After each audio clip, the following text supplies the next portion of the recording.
Doctors बनने का सपना लेकर मेडिकल कॉलेज में दाखिला पाते हैं। लाखों छात्र इस परीक्षा के लिए कड़ी मेहनत करते हैं, माँ बाप का साथ छोड़कर, घर का सुकून छोड़कर, कोचिंग सेंटर में हॉस्टल वाला खाना खाकर अलग अलग शहरों में रहते हैं, सिर्फ इसलिए कि वो अपने घर वालों की उम्मीदों पर खरा उतर सके, अपने सपनों को पूरा कर सके।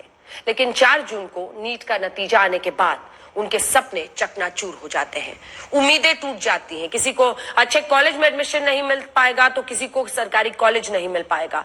पिछले साल तक जिस रैंक पर एम्स जैसे कॉलेज मिलने की उम्मीद हुआ करती थी, इस साल उन छात्रों को भी एम्स नहीं मिल पाएगा जिन्होंने 50 से 60 के बीच में रैंक हासिल किया है।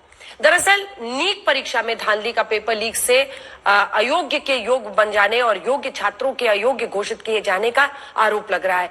कैसे, हम आपको पूरा बताएंगे। छात्र परेशान है, माता पिता परेशान है, वो न्याय चाहते हैं कि नीट की परीक्षा रद्द हो, दोबारा एग्जाम हो, सही से परिणाम सामने आए, काउंसलिंग रोकी जाए, क्योंकि पिछली बार जितने नंबर्स पाकर बच्चे अच्छे मेडिकल कॉलेजेस में दाखिला पाते रहे, इस बार अचानक उतने ही नंबर्स पर रैंक हजारों बच्चों की गिर गई है। 1 2 नहीं, 67।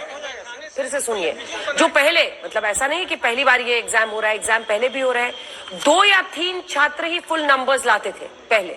इस बार 67 छात्रों को फुल मार्क्स यानी 720 नंबर्स आए आउट ऑफ 720। एनटीए जो कि एजेंसी है इस पूरे टेस्ट को कराने की देश में, एनटीए ने कहा बोनस नंबर्स दिए गए, एक सेंटर से कई टॉपर्स बन गए। एनटीए कहती है संयोग है। लोग सवाल पूछ रहे हैं, छात्र सवाल पूछ रहे हैं, छात्राएं सवाल पूछ रही हैं। बिहार में पेपर लीक का आरोप लगता है। जांच बिहार में आर्थिक अपराध शाखा अब तक कर रही है, लेकिन नीट परीक्षा आयोजित करने वाली एजेंसी एनटीए पेपर लीक नहीं मानती है। इस बीच सुप्रीम कोर्ट तक मामला पहुंचा। सुप्रीम कोर्ट ने नीट काउंसलिंग पर रोक तो नहीं लगाई, इनकार कर दिया, लेकिन कहा है कि परीक्षा की पवित्रता प्रभावित हुई है। सुप्रीम कोर्ट ने परीक्षा कराने वाली संस्था नेशनल टेस्टिंग एजेंसी यानी एनटीए से जवाब मांगा है। आज हम लाखों छात्रों के हक के लिए उनकी आवाज बनेंगे, हल्ला बोल करेंगे। ये रिपोर्ट।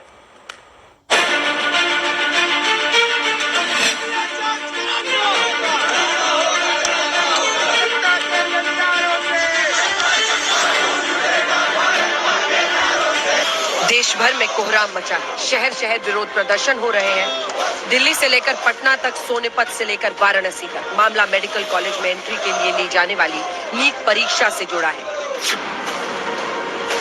5 मई को नेशनल टेस्टिंग एजेंसी ने पेपर लिए थे। करीब 1 महीने बाद नतीजे आए तो लाखों की उम्मीदें टूटी। जिन लाखों को अच्छे मार्क्स और अच्छे रैंक्स के सपने देखे थे, उनके भी सपने चकनाचूर हो गए। पहले तो डॉक्टर भी आगे जो बनेंगे वो उससे भी देश जा रहा है अंधकार में। ऊपर से इस बार जो रिजल्ट दिया है वो भी पूरा फेक दिया है, पूरा स्कैम करके दिया है। 640 650 तक के लोगों को नहीं मिल रहा है कॉलेज, तो जो डिजर्विंग नहीं है उनको नंबर मिल रहा है। 100 150 नंबर बढ़ा के दे रहे हैं। ये तो फिर हमारे फ्यूचर के साथ खिलवाड़ किया जा रहा है ना, इसमें हमारी तो कोई गलती नहीं है। क्या गारंटी है कि नाटा अगली बार ऐसा ना करे? कोई गारंटी तो है नहीं हमें। कुछ समझ नहीं आ रहा इस टाइम करे क्या। जिन माता पिता ने अपने बच्चों के लिए अच्छे मेडिकल कॉलेज में एडमिशन का सपना देखा था, वो सपना भी टूट गया। इसके हिसाब से रैंक आता है 667 मार्क्स है। जब रैंक आया तब 270 मार्क्स आए, ऐसा इसलिए हम यहाँ पे आए बड़ौदा से। और अभी ये बोल रहे हैं कि आपकी असली OMR सीट ये है, आप जो लाए हो नकली है, फेक करके लाए हो। 650 कम मार्क्स नहीं होता है। क्वेश्चन देखे एनटीए, फिजिक्स का क्वेश्चन, हम पढ़े लिखे गार्जियन हैं, फिजिक्स का क्वेश्चन एनटीए देखे, उसका स्टैंडर्ड क्या है। एनटीए को लग रहा है कि सिर्फ बच्चे एग्जाम दे रहे हैं, नहीं, उसके मम्मी पापा भाई बहन सारे लोग लगे होते हैं 1 साल कि रिजल्ट आएगा और हमारा एडमिशन होगा। जब सही रिजल्ट आया और सही एडमिशन हमको नहीं मिल रहा है तो हम कहाँ जाएं, किससे मांगे? एनटीए वाले के बच्चे नहीं है क्या? जिन शिक्षकों ने अपने छात्रों के उज्जवल भविष्य के लिए कड़ी मेहनत की थी, वो भी निराश हो गए।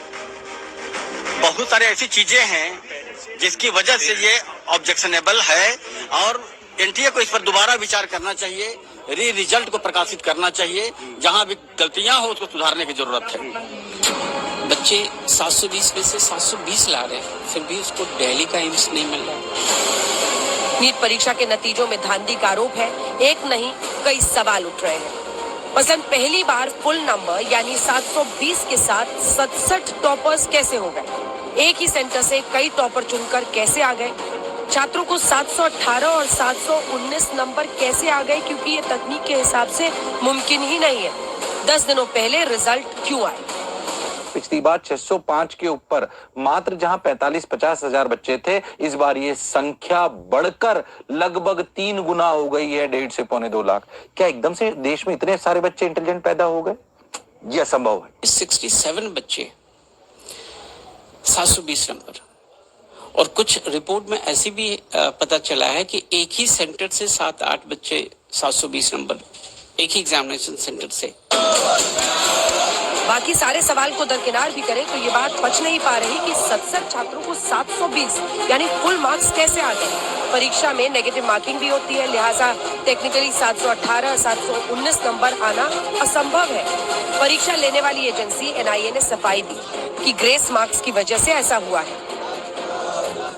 ये जो एक 2018 का सुप्रीम कोर्ट का जजमेंट था, उसमें एक फॉर्मूला दिया गया था, उसके बेसिस पे कैलकुलेट किए गए थे कि बच्चे ने जितना टाइम किया और टाइम लॉस हुआ, कि जितने टाइम में कितने क्वेश्चन किए, उसमें कितने सही किए, कितने गलत किए, और जो लॉस हुआ उसी के हिसाब से उसको एक फॉर्मूले के तहत उस लॉस में उतने टाइम क्वेश्चन और कर लेते, तो उसके बेसिस पे उनके मार्क्स रिवाइज किए गए। 1563 बच्चों को ग्रेस मार्किंग दी गई थी। ये ग्रेस मार्किंग 10, 20 या 30 नंबर की नहीं, 100 से 150 नंबर तक की दी गई थी, जिसकी वजह से कई बच्चे जो मेरिट में बाहर थे वो भी मेरिट में आ गए। अगर छात्रों को ग्रेस मार्क्स दिए भी गए तो एजेंसी ने साफ क्यों नहीं किया कि ग्रेस मार्क्स का आधार क्या था। जो NTA ने इस बार बिना किसी बेसिस के ग्रेस नंबर अलॉट किया, पिछली हिस्ट्री में कभी नहीं दिया था, इस बार पहली बार ग्रेस